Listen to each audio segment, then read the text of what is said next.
Estuve muy tentada a aprovechar esta reseña para hacer auto-spam de la última novela que escribí, esa que ya ha sido rechazada tantas veces, pero creo que eso lo guardaré para otra ocasión. Sin embargo, he de decir que en este libro, al igual que el mío, la protagonista inicia disgustada de su vida, pero cuando la hacen cambiarla, igual se sigue quejando como si su vida dependiera de ello. Por lo tanto, cae mal, muy mal. ¿Soy yo o se tiende a relacionar que un protagonista o una protagonista son fuertes si son groseros? Porque Feire, más que ser fuerte, sí, acabando el segundo libro y seguía siendo muy, muy grosera. Tengo algo contra esos personajes.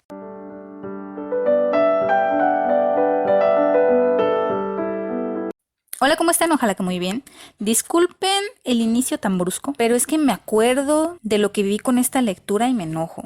De verdad que me enojo. Yo pensé que me iba a gustar más. Qué equivocado estaba. Hoy les traigo mi reseña de los libros Una corte de rosas y espinas y Akomaf, que no sé cómo se llama el otro, pero así se abrevia, que es el segundo. Y solo de esos dos porque de verdad que no planeo leer el tercero. Ya demasiada tortura fue leer el segundo como para que yo me castigue de esa manera. El libro estará estructurado por las siguientes partes, por si gustan saltarse alguna. Por ahora comenzaré con la sinopsis. Acotarnos cuenta de cómo Feire, la protagonista, mientras se encuentra cazando para asegurar otro día de sustento para su familia, aun cuando ella es la más joven de todos y los demás no mueven un dedo por asegurar la propia existencia. Vemos cómo la protagonista mata a un lobo enorme que resulta ser uno de los tan temidos y odiados inmortales que viven del otro lado del muro. Y que, como según dicta un tratado firmado entre ambos mundos, entre el humano y el Fae, el pecado cometido por Feire debe ser pagado con su vida. Y bueno, siguiendo con la lógica de este planteamiento, pues lo normal es que procedan a la ejecución de ella, pero no. En cambio, es llevada al reino de Prythian, en donde la trama nos tiene pensados otros planes con mucho menos sentido que ese. Lo que me gustó... Nada. Siguiente.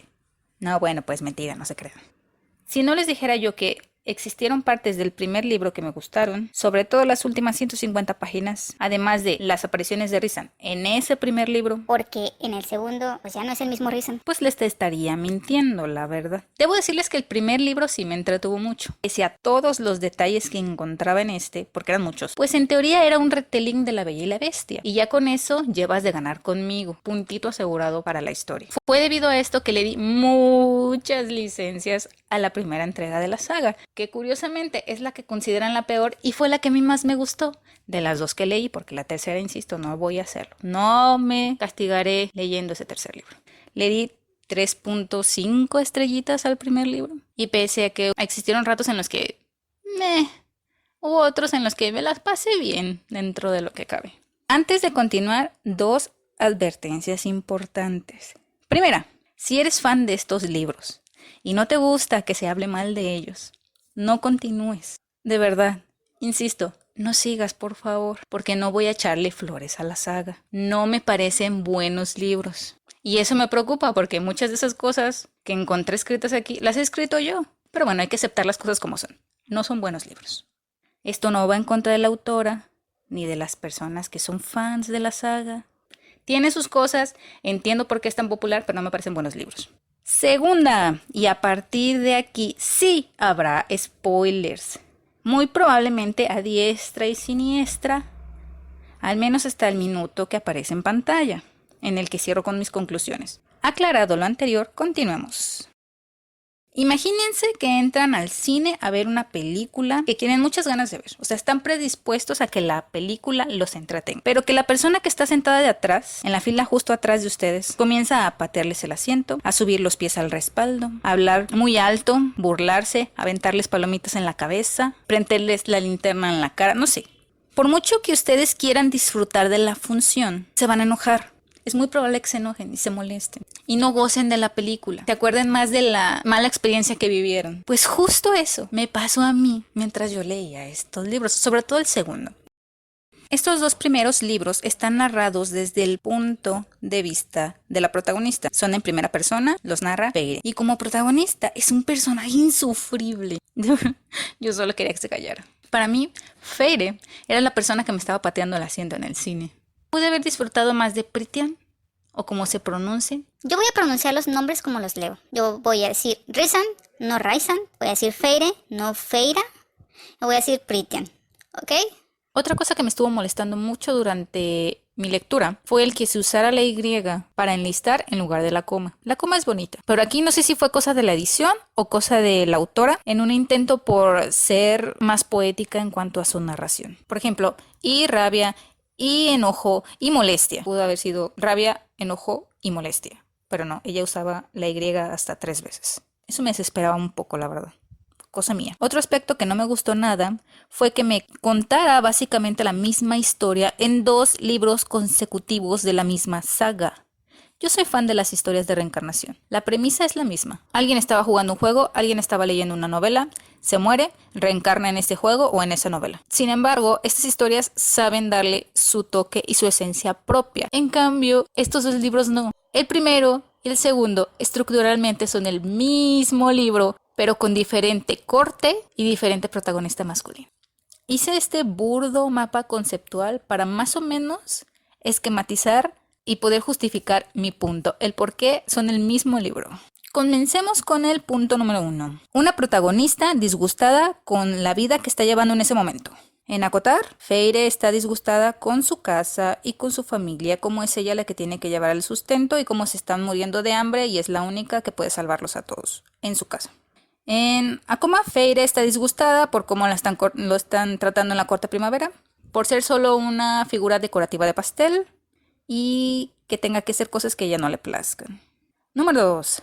Llega un externo, diagonal, interés amoroso nuevo para sacarla de ese sitio y llevarla a otro, en el cual sigue disgustada, pero aprende después a apreciarlos a todos, claro. En Akomaf, Tamlin la saca de su casa para llevarla a la corte primavera en Pritian. En Akomaf, Rhysand la saca de la corte primavera para llevarla a la corte de los sueños. Incluso las relaciones sexoafectivas de Feire, independientemente de cuál sea el personaje masculino, llevan el mismo ritmo en los 2 libros. Odio, disgusto al principio, interés, agradecimiento, compañerismo.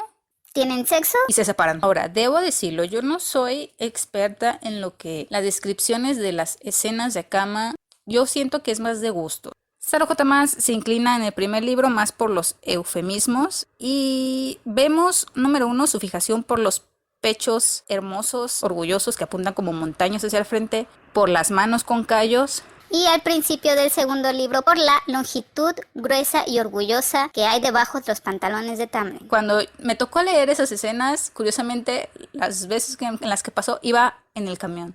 Me reí mucho. No sé si la intención de escribir escenas así sea que yo me reía o que las personas que lo están leyendo se reían, pero yo me reí. Algo que se repite era que a partir del segundo libro se ponía mejor y ciertamente yo esperaba que el segundo me gustara más. Antes de comenzar a leer, acotar el primero, yo ya me sabía el spoiler, o sea, yo ya intuía lo que iba a pasar en el segundo, no porque propiamente me lo hayan dicho, sino porque yo había visto imágenes. Sugerentes eran, prácticamente te estaban diciendo qué pasaba. Yo ya iba predispuesta a que el segundo me gustara más, porque yo sabía que en el segundo libro las apariciones de Rhysand, que me había encantado en el primero, eran mayores, prácticamente se llevaban el segundo libro. Sin embargo, me gustó menos, porque son evidentes las intenciones de la autora por manipularte como lector. O sea, no se toma la molestia de ser sutil. ¿Quieres cambiar de interés amoroso? Y tu saga está bien. Es que lo hagan de manera tan descarada me hace sentirme ofendida. En el segundo libro hace que odies a un personaje para que te decantes por el otro, cambiando las actitudes del primero para mal y del segundo para bien. ¿Me explico?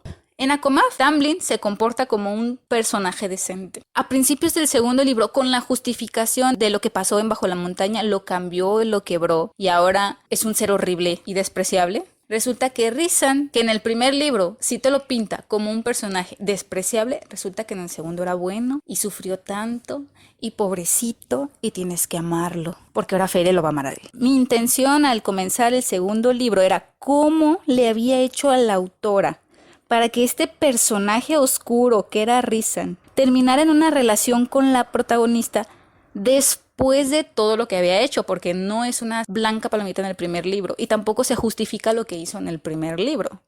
Fácil, dijo la autora. Vamos a poner en el segundo que lo que vimos en el primer libro era solo una máscara y que ahora resulta que Rhysand es un santo, que se sacrificó, es un mártir, un soñador, una buena persona. Existieron momentos en los que creí que el segundo libro obviaría o fingiría que Rhysand no había cometido actos tóxicos cuando, por ejemplo, en el segundo libro, Rhysand le dice a Feyre que ella no le tuvo miedo cuando se encontraron por primera vez. En el comedor de la Corte de la Primavera, ella va, se esconde detrás de las cortinas, Lucien la intenta cubrir, no lo consiguen. Rhysand usa su habilidad para entrar dentro de su mente. Feyre, en ese primer libro, señala que estuvo a punto de vomitar, de llorar, que cuando la soltó, se abrazó a las rodillas. Y en el segundo le dice, es que tú no me tenías miedo. Es que yo lo que quería era alejarte de allí, porque me importabas. No sabía por qué, pero me importabas. Y yo, ah.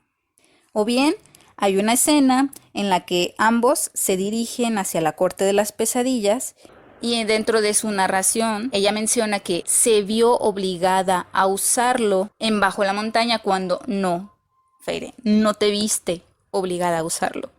Él mandó a 2 personas a que te vistieran y te pintaran como él quería. No te preguntó nada, simplemente lo hizo. Que esas marcas que le pusieron en el cuerpo con tinta eran para averiguar si alguien más en la fiesta que no fuera él la tocaba. Porque esa semana, después de que hicieron su trato, ella le pertenecía. De verdad que cuando mencionaban estas cosas de tal forma, yo dije, vamos a obviar que eso pasó. Pero no, para mi sorpresa, el libro no lo olvida, sino que trata de justificarlo. Él quería salvarla y ayudarla, como ya dije. ¿Saben qué es lo peor? Cuando Lucien en el segundo libro, en ACOMAF, intenta llevarse de vuelta a Feyre a la fuerza, Rhysand se aparece y suelta la frase de La dama de la corte otoño no te ha enseñado que una mujer dice no, quiere decir que no. como que no tenía cara de decirle esas cosas. Y luego Feyre también lo justifica. No, es que Cassian, si Cassian yo le decía que no, él se alejaba. Sí, bueno, Cassian sí, porque no apareció en el primero. Pero Rhysand sí apareció en el primero. Porque recordemos, cuando estaban en Bajo la Montaña, él la obligaba a beber el vino de los inmortales para que perdiera conciencia de sí misma, le bailara y se sentara en sus piernas. Muy consentido eso no fue. Pero claro, acuérdense que era para que olvidara sus problemas y no se quebrara mazmorra en esa celda. Todo fue para salvarla. Le llevaba música. Soy de la creencia que si tú no quieres que tu personaje evolucione, no evoluciona, está bien. Pero si tú sugieres que tu personaje ha cambiado, que pase de verdad. En el caso de Feyre, Feyre no cambia en los libros. En el segundo libro menciona de manera constante que la Feyre en ese momento ya no necesita las cosas que 2 meses antes, Tamblyn le aseguraba. Yo, Feyre, pero sigue siendo infeliz y grosera, que ahora eres más fuerte. Ah, pero sigues autocompadeciéndote de forma constante para justificar tu maltrato hacia los demás. Imagínate decir que estos personajes son tus amigos, pero te la pasas gritándoles, ordenándoles y culpándoles porque te están pasando ciertas cosas. Por ejemplo, en el segundo libro, en la página como 577, a la que se supone que es tu amiga, llegas ordenándole cosas porque estás enojada. ¿En qué momento? Cuando Feyre se entera de que es la pareja de apareamiento de Rhysand, dice, yo fui hasta ella, fría y hueca. Quiero que me lleves a algún lugar lejos. Dije, ahora mismo. ¿Sí, patrona, otra cosita? De verdad que esta mujer pierde el piso bien fácil. Nada más les dan 2 pesos de poder y ya se subió un ladrillo y se mareó. Pasa a llamarle casucha al hogar que en el primer libro defendía. Cuando la llevan a Prythian y luego se regresa a su casa, la comida es insípida cuando al principio decía que se estaban muriendo de hambre. Y así me podría ir horas y horas con cosas como que primero está de acuerdo con que Iante tenga una vida sexual activa, pese a ser una sacerdotisa. Ah, pero se entera de que quiso entablar una relación con Rhysand, aún sin saber de los planes malignos de Iante. Aún sin saber eso, ya se ha vuelto una tal por cual de lo peor, y qué asco que se le está insinuando a Rhysand y que probablemente lo hizo también con Lucien. Pobre Lucien, qué asco. No sé, como que al personaje de Fairy lo hicieron sin sentido común, sentido de autopreservación. Termina metiéndose en problemas para que la trama la engrandezca a ella. Por eso no quiero leer tampoco el tercer libro, porque sé que van a seguir repitiéndose estas cosas. Momentos en los que parece que Fairy sufre y la tiene difícil, pero que no llegará más, porque ahora es convenientemente poderosa y tiene todos los tipos de magia, ya las domina en 2 meses, su sangre cura venenos y su existencia rompe maldiciones. En conclusión, ¿recomiendo leer esta serie? Depende.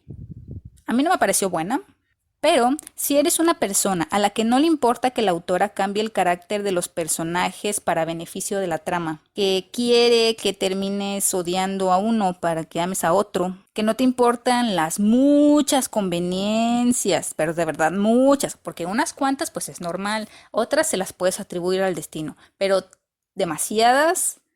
Y además, que no te molesta que la protagonista sea muy odiosa y que se justifique con que su vida es dura, pues sí, igual te entretiene.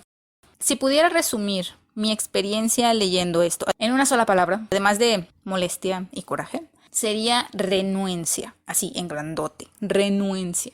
Yo entré con renuencia en el primer libro porque sabía lo que iba a pasar en el segundo. Y leí con renuencia el segundo libro porque yo sabía lo que había pasado en el primero. En el primero no me pude encariñar con un personaje o una relación porque sabía lo que pasaría en el segundo. En el segundo no me pude encariñar con el personaje y la relación porque había pasado cosas en el primero que el segundo intentaba justificar. Y no hay justificación. No quiero cerrar este video sin antes hacer mención de lo mejor, de verdad, lo mejor que tiene esta saga y que está por encima de todo lo que hay entre las páginas. Y es el fandom artista, ese fandom creador. Es increíble cómo son capaces de crear cosas tan hermosas como cosplays, fanart, he visto fanart hermosos y un montón de material precioso. ¿Cómo pueden hacer tanto con tan poco? Es impresionante. Se compraron los derechos para una serie que si le ponen ganas, sí quedaría muy bien. Yo siento que sí quedaría muy bien. O sea, sí se presta mucho para un medio audiovisual. Ahora sí, me despido agradeciéndoles por su tiempo, su atención, su paciencia. Acuérdense, soy una señora amargada, payasa sangrona, que solo viene aquí a internet a quejarse. No se tomen esto con seriedad. Ahora sí me despido, esperando volver con otro video pronto.